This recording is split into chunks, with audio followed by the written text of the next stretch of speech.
3 invités avec nous chaque soir pour décrypter les mouvements de la planète marché. Alexandre Taïeb est avec nous, gérant, analyste chez Sycomore Asset Management. Bonsoir Alexandre. Bonsoir Grégoire. Gilles Bazicien nous accompagne, le président d'Equity GPS. Bonsoir Gilles. Bonsoir. Bienvenue à Wilfried Galland qui est également avec nous ce soir. Bonsoir Wilfried. Bonsoir. Directeur général adjoint de Montpensier Arbevel. Marché géopolitique, c'est le thème qui nous anime en cette rentrée. Parlons-en encore ce soir, Wilfried, effectivement. Du point de vue du marché et des investisseurs, j'essaye toujours de garder ce lien quand même entre géopolitique et marché, c'est le sujet de l'émission, mais voilà, entre le Venezuela, le Groenland, l'Iran, pourquoi pas, et puis les points chauds traditionnels, j'ai envie de dire, Russie, Ukraine, Taïwan. Comment est-ce que le marché essaye de mettre un prix justement sur ces situations et cette nouvelle doctrine, ou en tout cas cette stratégie de sécurité américaine renforcée, on va dire? Disons qu'il y a des impacts qui sont réels, ne sont pas des impacts d'indices. Aujourd'hui, on n'est pas des marchés qui bougent en fonction de la géopolitique. En revanche, ce qu'on voit, c'est qu'évidemment, sur le marché, par exemple, du pétrole, ça bouge. Alors, ça bouge plutôt dans le bon sens pour les économies consommatrices de pétrole. C'était un peu anticipé. On savait qu'il y avait quand même un sujet de mise à disposition du pétrole vénézuélien. On voit que ça commence à se concrétiser. Il y avait effectivement des impacts. Dès le début, il y a eu des impacts sur le marché d'échange, avec une remontée du dollar. Alors, assez faible, mais néanmoins, une petite remontée du dollar. Ça faisait longtemps qu'on n'avait pas vu le dollar, effectivement, se faire un petit... réagir comme un refuge. Réagir comme un refuge. Ce qu'on voit également d'ailleurs sur un certain nombre de dettes d'État, parce que la baisse des taux aujourd'hui ne peut être interprétée réellement que comme effectivement une nécessité de mettre plusieurs œufs dans plusieurs paniers. Voilà, sans faire nécessairement de hedge réellement, mais en tout cas une politique de diversification. Et puis c'est vrai que sur les marchés actions, on a vu des réactions évidemment sur des secteurs directement impactés. Alors là aussi, ce ne sont pas des secteurs qui font bouger les indices, que le poids est relativement faible, mais on a vu des implications assez fortes dans le secteur de l'énergie. Pas nécessairement d'ailleurs sur les grandes majors pétrolières, mais par exemple dans les raffineurs, on a vu des mouvements assez importants. Et énergie même au sens large. Et bien sûr, le renouvelable solaire, toutes les alternatives aux fossiles. Exactement, le nucléaire, aussi, le nucléaire aux États-Unis, il y a beaucoup d'entreprises qui sont cotées qui effectivement montrent là aussi des signes de réaction. Et bien sûr le secteur de la défense, avec à la fois les géants que tout le monde connaît, et puis des valeurs plus petites, mais spécialisées dans la surveillance électronique, spécialisées dans les drones, spécialisées dans le matériel aérien ou sous-marin. Et on voit qu'effectivement, ce sont des valeurs qui sont, alors, pour les valeurs européennes, plutôt des petites valeurs. On parle de quelques centaines de millions, quelques milliards de capitalisation. Pour les valeurs américaines, ça peut être quelques dizaines, voire quelques centaines de milliards. Ça reste, quand on est à quelques dizaines de milliards, ça reste des mid-cap américaines. Mais néanmoins, on voit qu'il y a des choses qui changent. Et on voit qu'effectivement, ça joue sur les rotations sectorielles du marché. C'est-à-dire qu'en fait, on a plus envie aujourd'hui dans le marché d'acheter des valeurs de la défense, des valeurs industrielles, de regarder l'impact sur les chaînes de valeur particulièrement, et on va regarder évidemment ce qui peut se passer du côté iranien, vous en avez parlé, on a un déplacement des forces spéciales américaines dans la région pas loin du Golfe, on se dit qu'il pourrait y avoir quelque chose là-dessus, et puis effectivement, ça facilite effectivement les rotations sectorielles, on a plus tendance à investir là-dedans que par exemple dans les valeurs de luxe. Aujourd'hui, c'est moins dans le momentum. Donc, on a des impacts de marché par les matières premières, par l'échange et effectivement par les secteurs. C'est ce que j'essaie de dire aussi en introduction. Ce qu'on observe là en réaction un peu immédiate à ces événements de début d'année ou ces tensions de début d'année, ces réactions, elles ne s'inscrivent que dans le prolongement des tendances qu'on a déjà observées au cours de 2025. Totalement. La défense, c'est pas une nouveauté maintenant. Totalement. Le véritable choc, ce serait si, par exemple, il y avait des perturbations dans les chaînes de valeur. Imaginons, par exemple, qu'on ait des tensions fortes, voire des opérations militaires dans le détroit de Taïwan. Alors là, on aura un impact qui sera un impact très fort sur les marchés. Là, on ne pourrait pas dire, non, la géopolitique, les marchés s'en fichent. Là, ce ne serait pas le cas du tout. Peut-être que quelques mois après, ça se normaliserait. Mais on aurait effectivement un choc très fort. Là, effectivement, ça se joue sur les impacts à la fois sur des secteurs qui bénéficient directement des tensions, et puis effectivement des points plus liés à des matières premières sur lesquelles on peut avoir des tensions. Alors on a parlé effectivement du pétrole, on peut parler aussi du cuivre. On sait que les métaux, précieux, on sait que le Venezuela est également une des ressources fortes, en tout cas potentielles, mais ça prend du temps tout ça. Donc là aussi, les marchés vont digérer ce genre de choses. Et effectivement regarder les impacts après sur l'Union européenne. On sait que l'Union européenne est vraiment en première ligne maintenant avec cette histoire de Groenland. Ouais. Comment l'Union peut réagir face à quelqu'un de très transactionnel comme Donald Trump qui veut à la fois utiliser la force et faire des deals dans le cadre d'une norme qui n'est pas du tout celle-là et qui inquiète, parce qu'on était quand même dans une norme qui était beaucoup plus cadrée jusqu'à présent. Comment est-ce que les Européens, qui ont à l'intérieur de l'Europe des intérêts très divergents, entre la Finlande, la Pologne, le Danemark, l'Italie, l'Espagne, vous voyez que c'est pas du tout les mêmes intérêts. Comment aligner tout ça face à quelqu'un qui va mettre une pression quand même très très forte parce qu'il s'est engagé vis-à-vis de son électorat? L'opération vis-à-vis du Venezuela, c'était déjà un peu une opération de politique intérieure. Le reste, c'est aussi une opération de politique intérieure pour Donald Trump. Aujourd'hui, ça va moyennement dans ses intentions de vote et dans sa cote de popularité. C'est une façon de dire, regardez, je suis, et je ne terminerai pas là, comme disait le titre de The Atlantic, « The most consequential president ever ». Donc je suis le président qui impacte le plus la vie réelle des gens, et je tiens à le faire. Il faut que ça se voit à la pompe. Exactement. Pour les lecteurs américains. Il faut que ça se voit. Regardez, je fais le sujet intérieur. La politique, c'est quelque chose qui impacte directement. Bon, sur ces considérations géopolitiques, vos commentaires, bien sûr, à vous deux, Gilles et puis Alexandre. Et puis, le thème de la défense. Que dit la boussole d'écoutille GPS sur ce secteur de la défense? Secteur Start 2025, qui débute 2026 très fort, avec des questions peut-être sur la valorisation de ce secteur et le prix qu'on a mis déjà sur la rentabilité à venir, ou la nouvelle rentabilité à venir d'un certain nombre d'entreprises. Oui, la valorisation du secteur... augmente. Par contre, sa dynamique des perspectives, particulièrement à moyen terme, parce que ça se mesure quand même plus à moyen terme qu'à un horizon trimestriel, là, s'améliore fortement.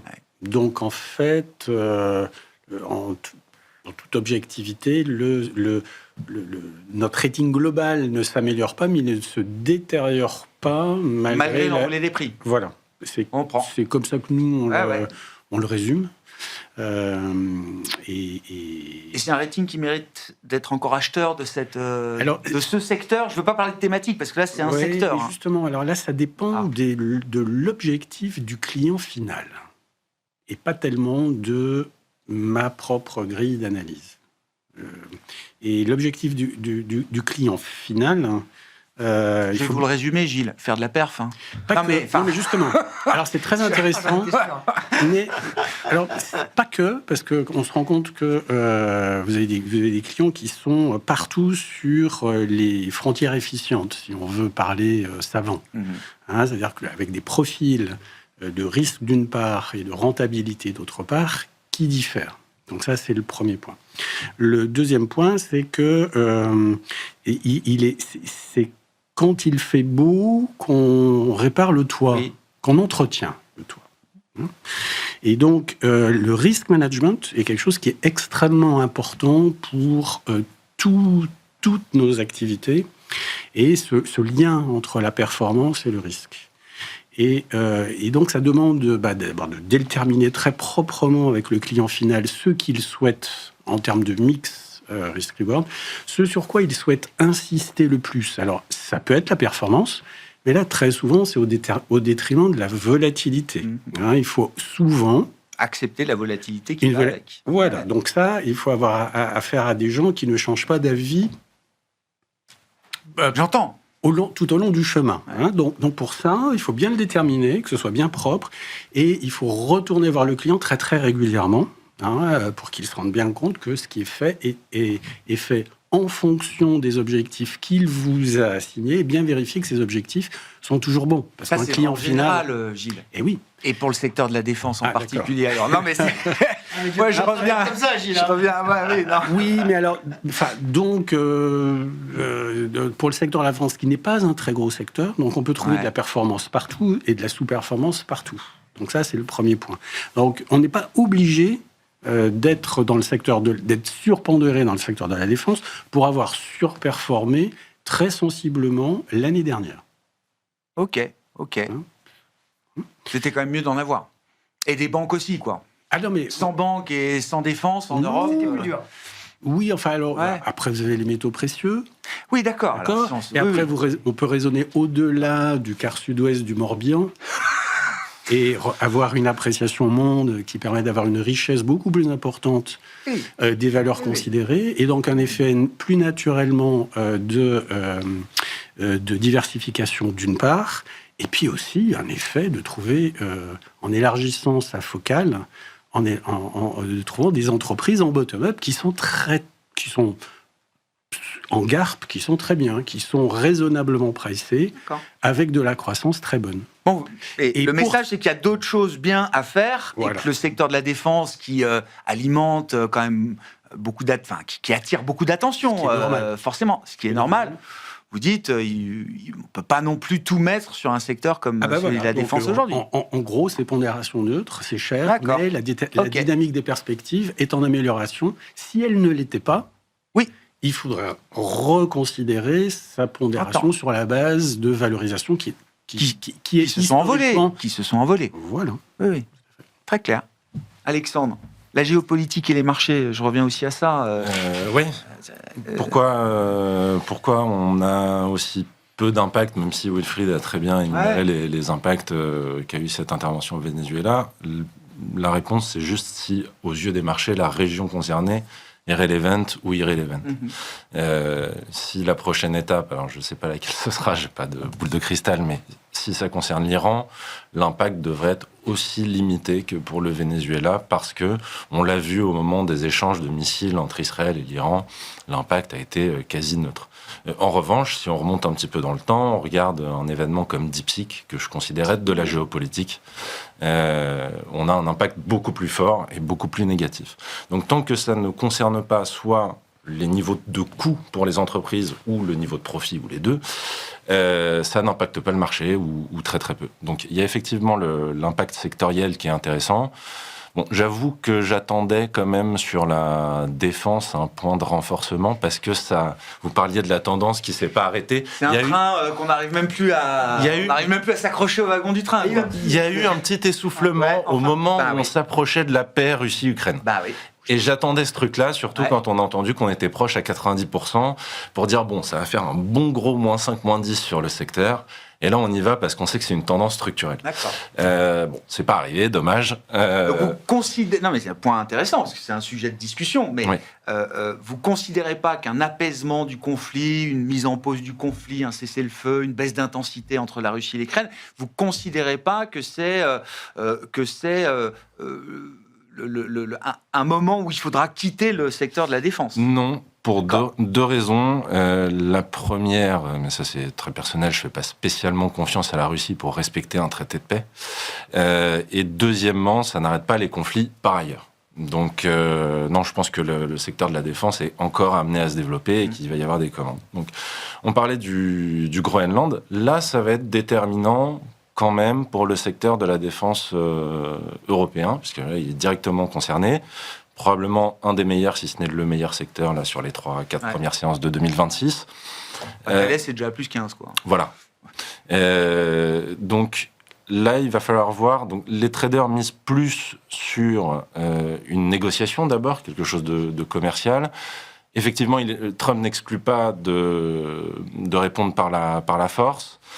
Bon, il va falloir voir quelle est la réponse. Si l'intervention est aussi rapide que celle du Venezuela, l'Europe n'aura même pas le temps de répondre. Donc là, il faut s'adapter. Quand j'entends certains hommes politiques dire qu'on a le pouvoir de dire non aux États-Unis et à Donald Trump, mais malheureusement, j'en suis pas sûr du tout.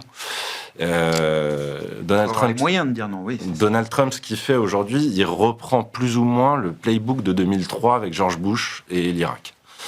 Sauf que George Bush respectait un certain protocole. On se rappelle de Colin Powell, la petite fiole, Conseil de sécurité de l'ONU, tout ça.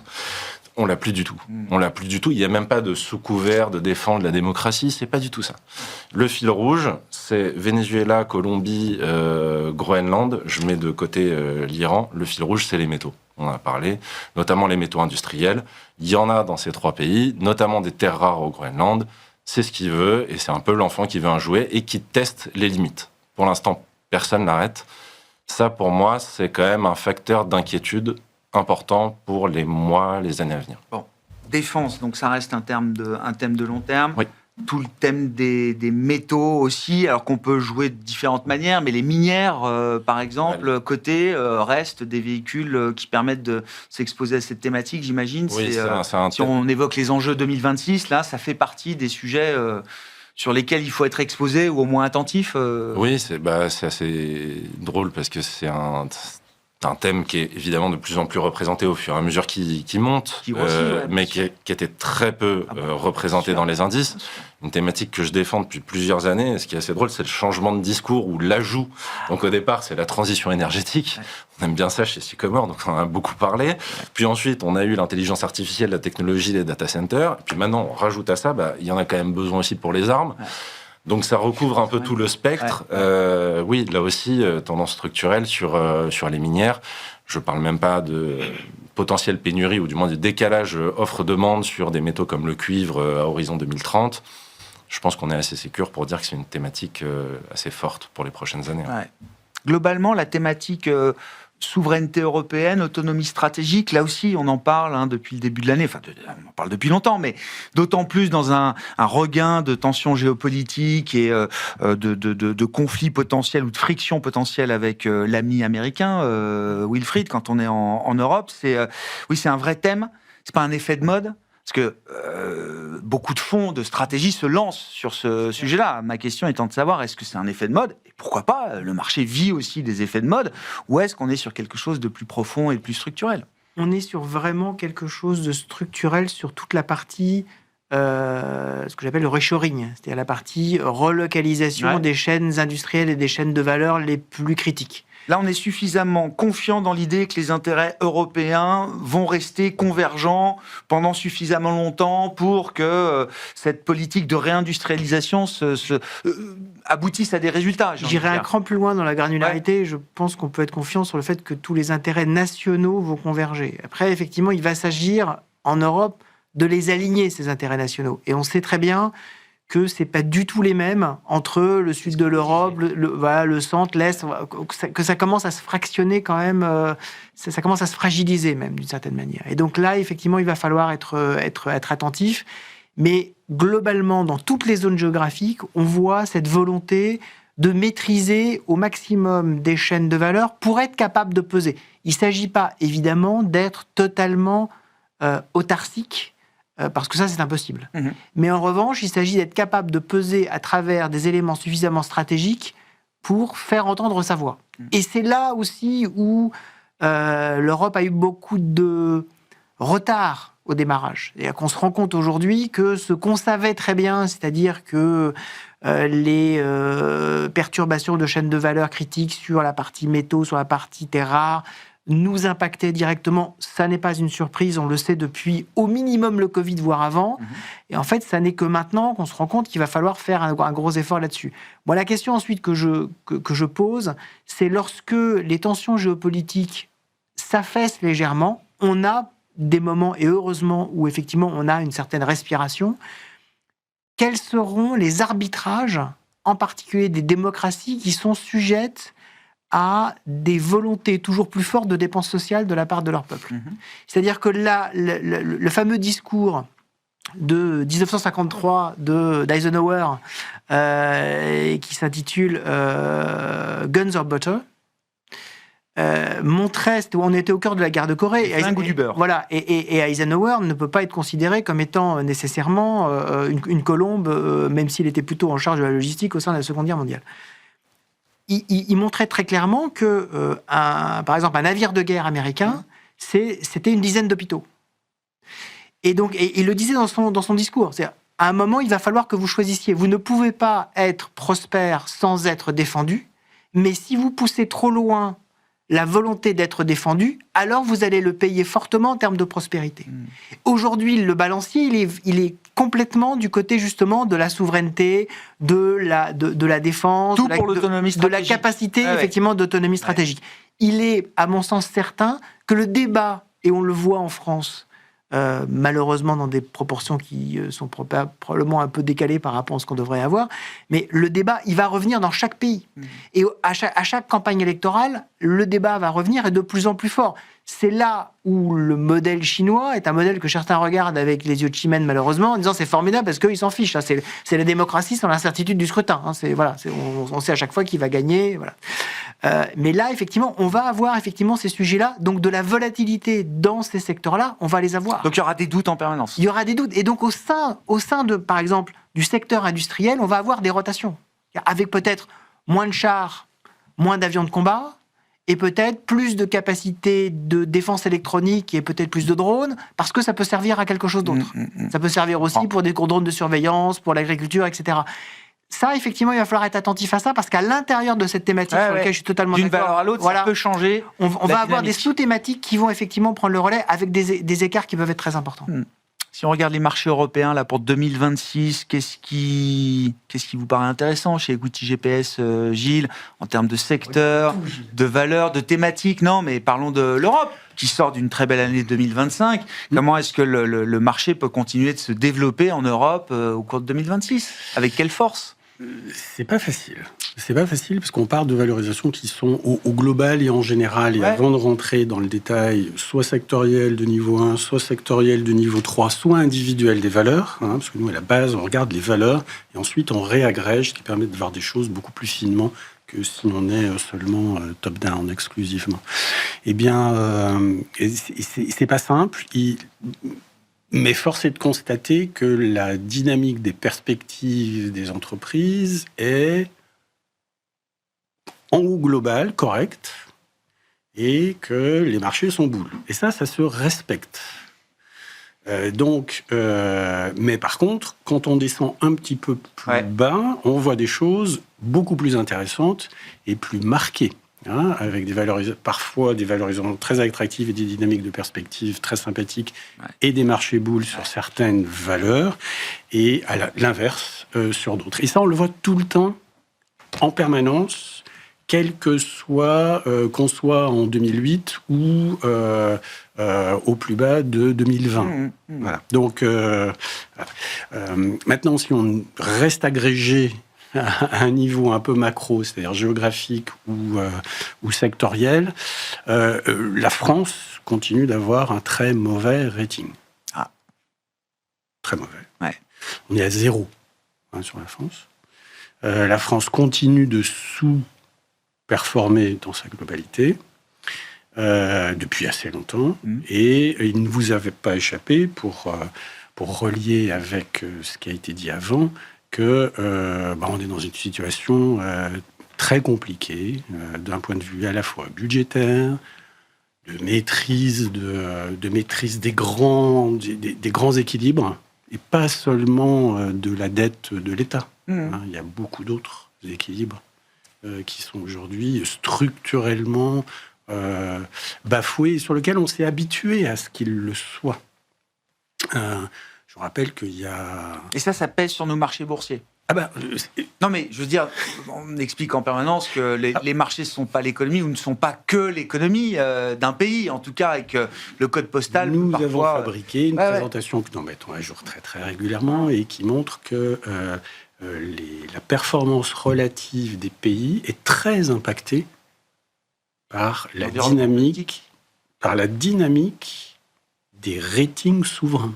D'accord. Et on l'oublie, pourquoi ? Parce que ce sont des phénomènes qui agissent sur le long terme. Or, on est tous de plus en plus orientés vers le court terme, et on a du mal à regarder les choses sur 5 ans, 10 ans dans nos... Et voilà, parce qu'il faut rester en vie. Entre-temps, en vie, c'est-à-dire en vie professionnelle. Oui, bien sûr. Jusqu'ici, Dieu merci, dans nos pays européens. Mais c'est là où intervient, le bon mix, c'est là où intervient la notion de gestion du risque, qui est absolument indispensable pour pouvoir déployer à moyen terme une stratégie avec des modèles constants, mais qui bougent au fur et à mesure que vos données qui rentrent dans vos modèles, elles-mêmes évoluent. Oui, voilà. et tout en vérifiant bien sûr l'adéquation de Donc de France, tout ça vous à dites, la c'est réalité. pas le... Au global, mais de la même façon, on a des bons ratings avec des dynamiques de perspective et des bull market bien sur certaines valeurs et beaucoup moins bien sur d'autres. Voilà. Donc, mais la zone euro au global est pas extraordinaire. L'Allemagne est mieux que la France parce que les perspectives sont meilleures. Oui, les perspectives sont meilleures et puis surtout la reflation. Ils sont pas dans le mur comme la France l'est. Alors le mur est mou. Parce que certains disaient qu'on était dans le mur il y a 20 ans, il y a 10 ans, il y a 5 ans, voilà. Et est-ce qu'ils ont eu raison ou tort? Un peu des deux. D'accord. Et l'Allemagne a plus de marge de manœuvre, les Pays-Bas ont plus de marge de manœuvre, les pays nordiques en Europe ont beaucoup plus de marge de manœuvre, et voilà, donc en fait là j'ai dessiné un petit peu un chemin géographique, sachant qu'on aime aussi beaucoup l'Italie, mais pour d'autres raisons, notamment parce que les efforts ont été faits en Italie et en Espagne. Et il y a une perception qui est en train de changer sur un pays comme l'Italie. Les efforts ont été faits sur 6 ou 7 ans. Et comme souvent, la perception, elle vient bien après que la réalité des choses ait changé en termes de latence toujours très importante de ce point de vue-là. Sur les marchés européens, et puis globalement, moi je reprends aussi la deuxième partie d'année a été très difficile pour tout ce qu'on appelle la qualité, quality growth par exemple.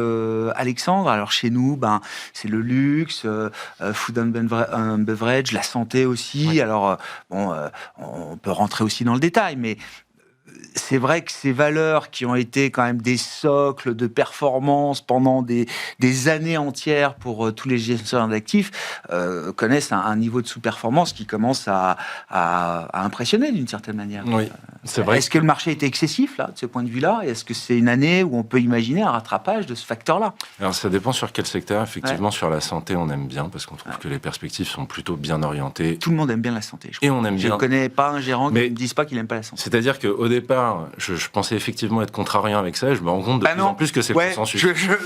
Mais on voit... Tous ceux qui passent ici. Derrière notre lot, Alexandre. on imagine se différencier, en fait. Voilà. Mais on sent quand même qu'il y a une espèce de tendance qui s'essouffle. Voilà, on a l'impression que c'est la fin de la baisse. En tout cas, ça se stabilise en bas pour la santé. Donc, je suis assez favorable à ce secteur-là. Le luxe, en revanche, je vois deux problèmes. Alors, je me contente de la macro. Le premier, c'est que je mets un gros point d'interrogation sur la tenue de la consommation américaine. La fameuse reprise en cas, je ne sais pas si les 10% les plus riches vont encore tenir en fonction du contexte. Vraiment, j'émets des doutes. Et le deuxième problème que je vois, c'est l'exposition à la Chine. Pourquoi ? Parce que toute société qui n'est pas chinoise, qui est exposée à la Chine, voit en face d'elle le risque d'être remplacée par une société en interne. La Chine, dans son plan quinquennal, dit une chose très claire, tout ce qu'on peut faire tout seul, on le fait tout seul. Et ils vont essayer de tout faire tout seul. Et ça vaut pour le luxe, parce que pendant longtemps, on a pensé que le luxe français était évidemment irremplaçable. Et que même en Asie, même en Chine, où on peut avoir une consommation un peu nationaliste ou patriote, le luxe français gardait une place à part. Alors, pour le marché, c'est déjà en train de changer, mais pas au niveau de la Chine. Si on regarde, qui pour nous, Français, n'est pas forcément luxe, une entreprise comme Ralph Lauren, elle a très très bien fonctionné en bourse. Donc, c'est considéré comme du luxe américain. Le luxe chinois, effectivement, n'est pas encore très présent, mais on voit de plus en plus, à un moment donné, on s'est posé la question, est-ce que Nike est devenu, est-ce qu'il est dans le secteur du luxe ? Aujourd'hui, Nike est complètement remplacé par des marques de sportswear chinois. Et je pense que ça peut tout à fait être le cas. Arriver à d'autres marques. Enfin, on l'a vu dans le secteur automobile, où en 5 ans, ils sont passés de 0 à premier exportateur mondial avec des voitures qui sont franchement de qualité, quoi. Donc, il y avait un aspect statutaire quand même à détenir, à avoir une BM ou une Mercedes en Chine. Il y avait cet aspect statutaire, mais qui a shifté, qui a bougé. Qui a plus du tout. qu'il n'y a plus du tout. Donc, pour moi, c'est ces deux problèmes qui font que, oui, sur le luxe, je ne suis pas sûr que ça continue pas de baisser. Food and beverage, j'avoue que je n'ai pas d'avis particulier. Pour le reste, on a parlé des tendances qui vont continuer. Mais ça veut dire, défense, les euro. bancaires aussi, ça continue. Enfin, je pose la question un peu rapidement, mais plusieurs années de surperformance du secteur bancaire en Europe, une revalorisation quand même du secteur, mais il y a encore un alignement favorable. C'est allé très vite, très fort. Ouais. Mais je pense que maintenant, au vu des résultats qu'elle publie, et de toute façon, c'est un peu global sur le marché européen, je pense que l'expansion de multiples va toucher à sa fin. On a eu aux États-Unis 2 ans et demi à peu près d'expansion de multiples, et puis ensuite, on a varié en fonction des résultats. L'Europe a à peu près 1 an de retard sur ce mouvement d'expansion de multiples. Mi-2026, on peut s'attendre à ce que ça s'arrête. Donc, globalement, ce qu'on attend, c'est 2026, une variation du marché action en ligne avec la croissance des bénéfices, qu'on attend quand même peut-être un peu plus basse que le consensus, qui est assez sensiblement au-dessus de 10%. On attend plutôt 8%. Ouais. Donc, on est prudent là-dessus. Il y a souvent des révisions à la baisse au cours de l'année. Voilà, je pense qu'on peut avoir de petites déceptions là-dessus. Mais encore une fois, on en a parlé sur la défense, il va y avoir du mouvement, sur tout. Je pense que l'année va être relativement volatile et qu'il va y avoir pas mal de points d'entrée à aller chercher. Il y a tout pour qu'il y ait de la volatilité absolument sur cette année. Sur la partie américaine, semaine de l'emploi, Wilfried, où est-ce qu'on en est de la conversation macro aux États-Unis, notamment entre les marchés et la Réserve fédérale américaine, en attendant le nom du successeur de Jérôme Powell? En fait, c'est un élément effectivement très important parce qu'on voit que le marché de l'emploi est en phase finale de normalisation et on a très très peur qu'en fait il détruise. Il aille au-delà. Il aille au-delà. Il faut voir que sur les marchés, en fait, il y a 3 éléments qu'il va falloir suivre en 2026. C'est la consommation américaine et donc l'emploi. C'est les taux d'intérêt. Donc la réaction de la Fed à tout ça, et la tech, avec à la fois l'impact sur l'économie et la tech elle-même et les investissements massifs et leur rentabilité. C'est les 3. Ce sont les 3 vecteurs qui vont probablement décider d'une bonne part de la performance des marques actions en 2026. Et effectivement, la première aujourd'hui qui nous intéresse, avant les résultats d'entreprise qui vont commencer et sur lesquels on va se focaliser déjà sur la tech évidemment, c'est ce fameux marché de l'emploi et cette consommation, puisque comme l'a si bien expliqué Alexandre, on a les 10% d'Américains qui en plus possèdent les actions, qui possèdent 87% des actions, qui aujourd'hui comptent pour un peu plus de 50% de la consommation américaine. Et donc qui aujourd'hui soutiennent non seulement la croissance américaine, mais soutiennent d'une certaine manière la croissance mondiale. Pour l'instant, jusqu'ici, ça tient. Moi, quand je regarde effectivement un certain nombre d'indicateurs, je ne suis pas très inquiet. Je ne suis pas très inquiet parce que je vois que ce qu'on met en exergue sur, par exemple, les taux de défaut, sur les cartes de crédit, sur les crédits immobiliers, en fait, quand on se réfère à l'avant-Covid, on revient à une certaine normalité. Alors oui, on est largement au-dessus des 2 ou 3 dernières années, mais on revient juste à une certaine normalité et les bilans des entreprises comme des ménages restent encore relativement stables. Donc je pense que ça peut tenir, mais la clé, effectivement, c'est le marché de l'emploi. Et l'élément, moi, qui m'intéresse beaucoup, c'est le fait que l'accès au marché de l'emploi par les populations qui, normalement, devraient atteindre rapidement les fameux 10%, c'est-à-dire les populations diplômées qui vont directement dans les services d'entreprise, le juridique, l'informatique, baisse beaucoup, peut-être à cause de l'intelligence artificielle, on ne sait pas, mais en tout cas baisse beaucoup. Et donc, il y a cet effet un peu de perte de confiance au bas de ces 10% qui pourrait nous donner quelques sueurs froides au cours de l'année. Jusqu'ici, je trouve que ça tient plutôt pas mal. Les indicateurs, tels que je les regarde, sont plutôt encore positifs. Donc, je reste positif, mais effectivement, on va avoir pas mal d'indicateurs qui vont arriver et qui vont enfin être, j'espère, solides, parce que pour l'instant, on avait quand même un peu de crainte sur le fait qu'il y avait quand même des choses assez peu fiables. Qui avaient été retravaillées pour combler un certain nombre de manques. Là, on va quand même avoir normalement des choses un petit peu plus solides. Et puis, on va se préoccuper, évidemment, bien sûr, du remplacement de M. Jérôme à la tête de la Fed. Et on sait que tout remplacement à la tête de la Fed suscite de la volatilité et que les premières interventions, si vous les reprenez, même celle de Greenspan, celle de Yellen, celle de Powell, ça a toujours été compliqué. Oui. parce qu'il faut trouver sa place, il faut trouver ses marques. De Christine Lagarde aussi. Mais là, je voulais, c'est une de mes bonnes résolutions de ce début d'année. Ne plus parler de la BCE.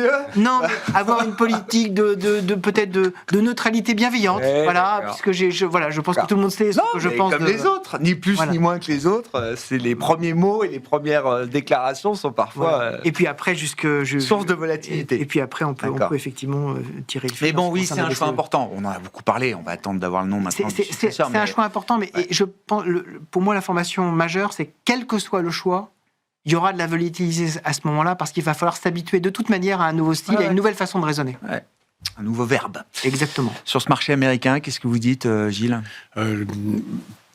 La santé, et notamment les biotech, sont tout en haut, et l'immobilier et les services aux collectivités sont assez basses. Et la tech est plutôt basse. Mais ça encore, c'est quelque chose... En termes de rating. Voilà, rating, espérance de gain, mais ça ne tient pas compte des volatilités respectives de toutes les valeurs au sein de ces secteurs qui sont bien sûr variables. Et je rejoindrai ce qui vient d'être dit sur le sujet de la politique monétaire. Les États-Unis vont baisser les taux de façon progressive, probablement extrêmement agressive. En tout cas, sans doute insuffisamment par rapport à ce qui est souhaité. Oui, non mais d'accord. Oui. Encore aujourd'hui et pendant 2 ans et demi. Donc on peut parier là-dessus. Et ça veut dire quoi ? Ça veut dire que quelque part, on a un monde qui s'enfonce dans la dette et dans la stimulation. D'accord ? Donc c'est en ce sens que la situation de la France... Bon, on peut toujours se comparer aux plus mauvais élèves en la matière, et se dire, à la fin, on n'est pas tout seul. Ouais. Mais d'abord, il y a de meilleurs élèves, tout est relatif. Il ne s'agit pas de dire les bons, les mauvais, il y a des meilleurs et des moins bons. Ça rejaillit sur la performance des entreprises, pour revenir à ce que vous disiez, via le coût du capital, et pas seulement obligataire, pas seulement en bonds, mais également en equity, parce que quand vous avez une volatilité plus faible, ça se voit. Ça rejaillit en termes de stabilité des entreprises, de leur capacité à agir sur leur stratégie, exécuter leur stratégie sur le long et très long terme, en étant un peu moins, ou beaucoup moins, déstabilisés par des risques macro-politiques, ou macroéconomiques, et elles sont un petit peu plus loin du centre du cratère. Là, ça, sur le long terme, ça se voit, mais de façon incroyable. Ça se voit par une meilleure résistance aux chocs. Les chocs arrivent toujours. Donc, quand vous restez mieux que d'autres, en termes macroéconomiques, comme pour les entreprises, c'est relativement meilleur. Un mot de la Fed pour conclure avec vous, Alexandre. Oui, ça va être un enjeu là dans les prochaines semaines, évidemment. Oui, sur la Fed, il y a pas mal d'incertitudes, même si elle va probablement baisser les taux agressivement, effectivement. J'attends ça sur la deuxième partie d'année. De ce point de vue-là, un marché que je regarde beaucoup, qui n'a rien à voir avec les US, le marché japonais. Là, on est sûr de la politique de la Banque centrale, qui devrait augmenter progressivement ses taux, comme elle a commencé à le faire. Se pose une grosse question pour 2026. La fameuse fin du carry trade. Donc ça, c'est un des risques. Tout n'a pas été purgé de ce point de vue-là. Non. Et je pense qu'il y a pas mal de choses. Qui sont même reconstruites peut-être depuis l'événement. C'était quoi, l'été 24 24, absolument, 24. Et non, je pense qu'il y a pas mal de choses à regarder au Japon. On peut regarder la value dans cette politique de hausse de taux. Et on peut regarder le yen aussi, qui est au plus bas depuis extrêmement longtemps. J'ai même plus l'horizon de temps. Oui, on est à plus de 155 encore, j'imagine, là, pas revu sur dollar-yen. Bon, merci beaucoup, messieurs. Merci pour votre éclairage en ce début d'année 2026. Alexandre Taïeb, Sycomore Asset Management, Gilles Bazissière, Equity GPS et Wilfried Galland, Montpensier Arbevel étaient les invités de Planète Marché ce soir.